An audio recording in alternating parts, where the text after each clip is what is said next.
అడిగే శక్తి పూర్తిగా ఇచ్చిన వాళ్ళు 14 మంది ఎమ్మెల్యేల వాళ్ళే, 2 ఎంపీలు కూడా వాళ్ళే.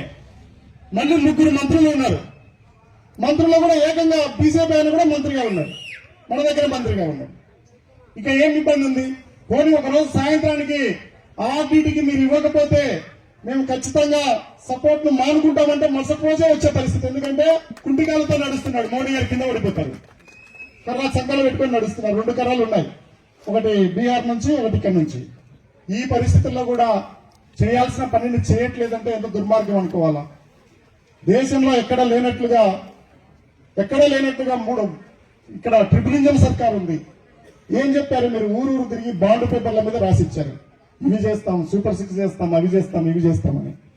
ఇంకా ఎంతో మేమేం చేశామో దానికంటే మెరుగ్గా చేస్తామని చెప్పి మీరు నమ్మించి వచ్చారు. మీరు చేస్తామన్నవి చేయకపోగా చేస్తున్నట్టు మూసేస్తున్నారు. మీరు ఆర్టీటీని మూసేస్తున్నారు.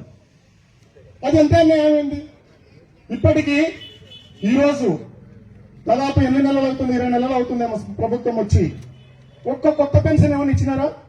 ఒక్క కొత్త పెన్షన్ అన్నా కనీసం చంద్రబాబు నాయుడు మొదటి రోజుల్లో, నేను నోడల్ ఆఫీసర్గా ఉన్న రోజుల్లో, జన్మభూమి రోజుల్లో ఊర్లో చచ్చిపోయటం కన్నా గ్యాప్ అని నింపుతుండే.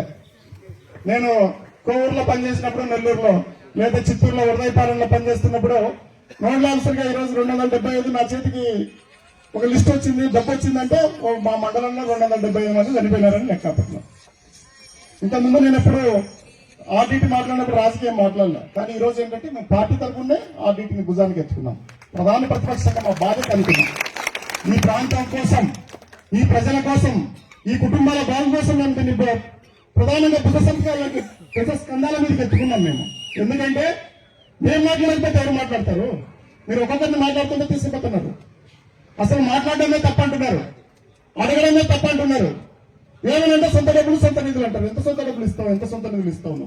ఎన్ని పెన్షన్లు ఇవ్వగలవు? సొంతంగా ఏం చేయగలవు? ఏమవుతుంది నీతో? ఇక్కడ తిక్కనాకుడుకులు ఉన్నామో మేమంతా. జీడిపల్లి 20 కిలోమీటర్ల దూరం అంటే మాకు నీళ్ళు ఇవ్వకుండా కుప్పానికి నీళ్ళు వచ్చి వచ్చినారు. మన కొంచెగాడు, మన ఎమ్మెల్యే, మన కాంట్రాక్టర్ కుప్పానికి నీళ్ళు ఇచ్చినాడు. ఇచ్చి భుజం తెచ్చుకొని వచ్చిన ప్రజలు చూస్తారా? నేను వచ్చి చెప్పినప్పుడు ఏమర్థం అవుతుందో మీకు మీరు అర్థం చేసుకోండి. మేము అబద్ధాలు చెప్పట్లేదు. మళ్ళీ ఏమంటారు? ఆర్టీటీ అప్పుడే కష్టం వచ్చిందని. ఆర్టీటీకి ఎప్పుడు కష్టం రాలేదు, కష్టం వచ్చింది ఒకే ఒక రోజు. అది ఏప్రిల్ 21, 2025 నా దగ్గర డాక్యుమెంట్ ఉంది. తీసేస్తూ 2000 కాకుండా తిరస్కరించింది, వేరే డాక్యుమెంట్ ఏదన్నట్టు తీసుకురమ్మా. ఎప్పుడన్నా అలాంటి పరిస్థితి వచ్చిందా? మేము 5 సంవత్సరాలు జగనన్న ముఖ్యమంత్రి ఉన్నప్పుడు కానీ, మేము ఎమ్మెల్యేలుగా, ఎంపీలు ఉన్నప్పుడు కానీ వచ్చి ఉంటే చెప్పమా. ఎందుకు అబద్ధాలు చెప్తారు? ఎందుకు మీరు అబద్ధాలు చెప్తారు? అబద్ధాలు చెప్పడం కాకుండా మళ్ళీ మేము ఇందాక ఇష్టం కూడా చెప్పినాడు, మేము మాట్లాడతాను, మరుసటి రోజు మళ్ళా మీటింగ్లు పెడతారు. పెట్టండి, ఏం పెడతారో పెట్టండి. ఒక్క పెన్షన్ కొత్తది ఇచ్చిన వాళ్ళు ఏమో పెట్టరండి. ఈ మండలంలో కానీ, ఈ నియోజకవర్గంలో కానీ, ఏ గ్రామంలో కానీ ఒక కొత్త బోర్ వేసి ఒక బిందె నీళ్ళు ఇచ్చినారా వీళ్ళు?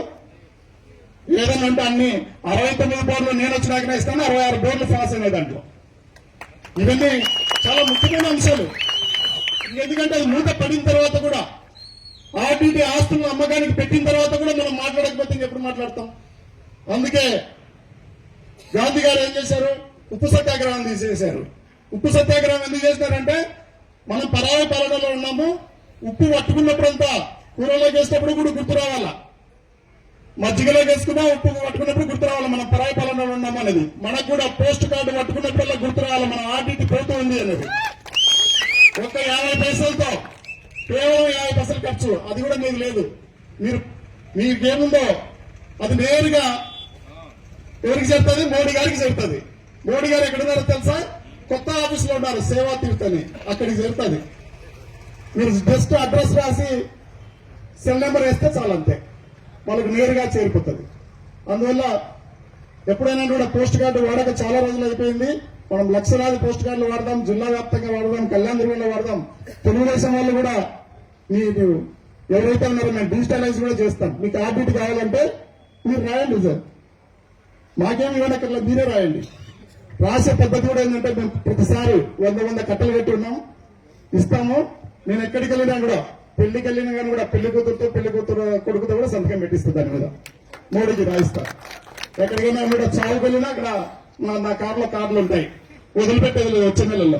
అంతేకాకుండా ఎక్కడెక్కడ సబ్ పోస్ట్ ఆఫీసులు ఉన్నాయో అక్కడికి వెళ్ళి సబ్ పోస్ట్ మాస్టర్ కి ఇవన్నీ ఇస్తాం. అంతేకాకుండా ఇవన్నీ ఏవైతే చేశామో ఇవన్నీ డిజిటలైజ్ చేస్తాం ఖచ్చితంగా. ఎవరైతే సంతకాలు పెట్టున్నారో మేము ఎందుకు గ్యాప్ ఇచ్చామంటే అదే ఊపిన పోయి ఉంటే చాలా పెద్ద ఎత్తున ఉద్యమం జరిగేది. బైక్ ర్యాలీ తర్వాత పాదయాత్ర తర్వాత ఒక రోజు ప్రజా సంఘాల వాళ్ళు ఉద్యమిస్తే మొత్తం 30,000 మంది పైన అనంతపురంలో వచ్చి ఉన్నారు. మరుసటి రోజు మళ్ళీ మేము కార్యాచరణ ప్రకటించడానికి మేము మీటింగ్ పెట్టుకుంటే మా పార్టీ ఆఫీస్ లో మరుసటి రోజు ఏం చేస్తారు, పొద్దున్నే 5:30కే ఫోన్లు చేస్తారు. ఏమని ఆడిట్ వచ్చేసింది, 2000 అయిపోయింది, విజయోత్సవ సభ ఎక్కడ పెట్టాలా, కళ్యాణదుర్గంలో పెట్టాలన్నా, కుందూరుపులో పెట్టాలన్నా, అనంతపురంలో పెట్టాలన్నా. అది మీరు చూసింది. మీకు ఎంత ఎగతాళిగా ఉందంటే నేను పాదయాత్ర చేస్తుంటే మీరు అన్న మాటలు ఏంటి, పాదయాత్ర కాదు మోకాల యాత్ర చేయి ఢిల్లీకి అంటారు. మోకాల యాత్ర కూడా కాదంటే నరకయాత్ర చేయాలంట. ఆయన స్వర్గానికి పోతాడు పాపం, చాలా పుణ్యాలు చేసినాడు. నేను నరకానికి పోతాను. ఎంత పుణ్యం చేసినాడంటే 20 నెలల్లో చాలా పుణ్యం చేసినాడు. ఎందుకు ఆ పనులు? ఎవరు పేదలు, ఎవరికి ఆకలి ఎలా ఉంది? ఎంతో గొప్పగా చెప్పుకునే గాంధీ మహాత్ముడు కూడా చివరికి ఏం చెప్పినాడు తెలుసా?